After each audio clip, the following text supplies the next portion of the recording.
Win in dialogue without fighting. What if I told you that conflict is not a battlefield, but an opportunity for growth? The Stoics believed that our response to difficult conversations determines not only the outcome of the situation, but also our character.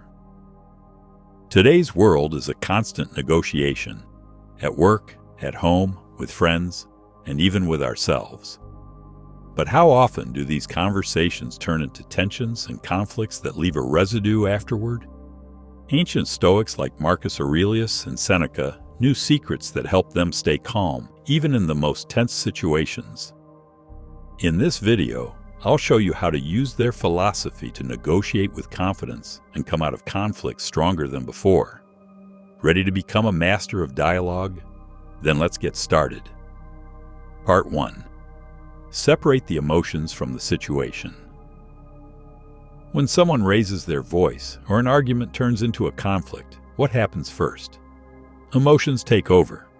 You become angry, irritated, or nervous. But the Stoics taught that emotions are just our internal reactions to external circumstances. They are not part of the situation itself. Epictetus said, "People are not disturbed by events, but by their perceptions of them." What does this mean in practice? When you face an emotional challenge in a conversation, pause. Ask yourself 2 questions. 1. What's really going on here? 2. What do I think about this?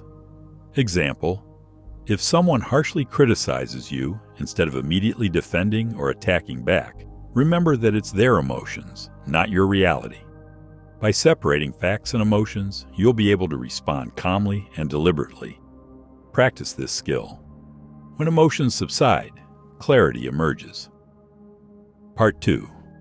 Remember that everyone wants to be heard.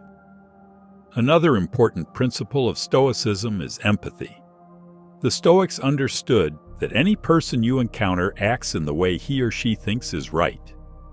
Even if his actions seem illogical or aggressive to you, he is pursuing his own interests. In a conflict, instead of arguing or proving your point, ask yourself, what is he trying to convey? Seneca said, "To understand another, one must first look into his soul." Practical example. If a colleague criticizes your work, instead of taking it as an attack, try asking questions. What exactly do you suggest to improve? Or how do you see the ideal result? Show that you're listening.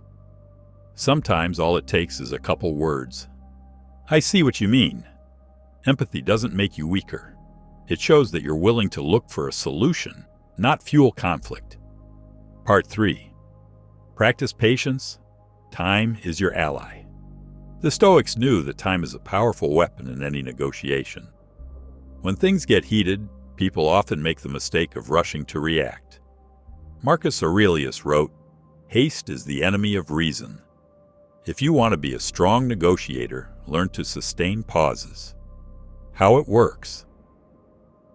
In difficult negotiations, instead of immediately agreeing or arguing, say, "I need to think about it for a while." If someone is trying to take you out of your mind, consciously take a deep breath and delay your response. Example, you're in a meeting and your opponent demands an immediate response. Instead of rushing, reply, "Let's get back to that question in a couple minutes."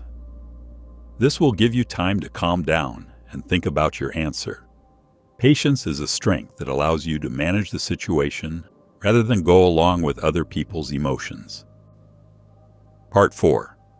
Be master of your reactions. Epictetus said, "You cannot control the words and actions of others, but you can control your reactions." In negotiations and conflicts, people often try to provoke us to gain an advantage. But when you stay calm, you become the master of the situation. Practical exercise. 1. Imagine that you are being yelled at or criticized. Instead of responding, mentally repeat, "It's not about me, it's their problem." 2. Remind yourself that no one can make you feel bad without your consent.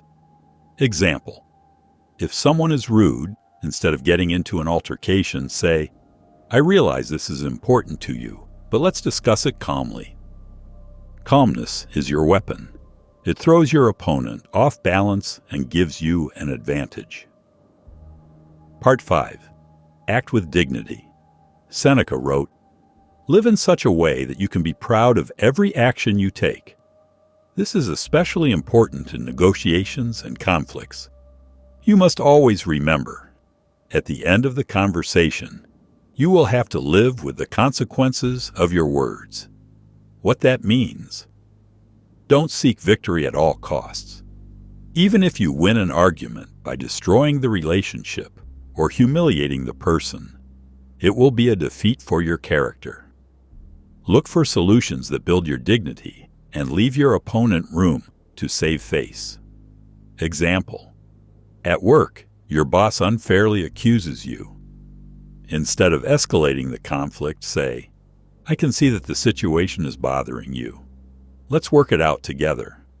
This strategy will not only solve the problem, but it will also show you as a mature and confident person. Summary: the world starts with you. We've broken down the 5 secrets of Stoicism: emotion control, empathy, patience, reaction control, and dignity. These principles make you strong in any negotiation or conflict. Remember that Stoicism is not a weakness, but a strength that helps you achieve your goals without destroying relationships. Every time you choose calm over anger, you become stronger. Thank you for finishing this video. If you found helpful tips here, don't forget to subscribe to the channel and share your thoughts in the comments. Conflicts are an inevitable part of life, but how you handle them is up to you. See you in the next video.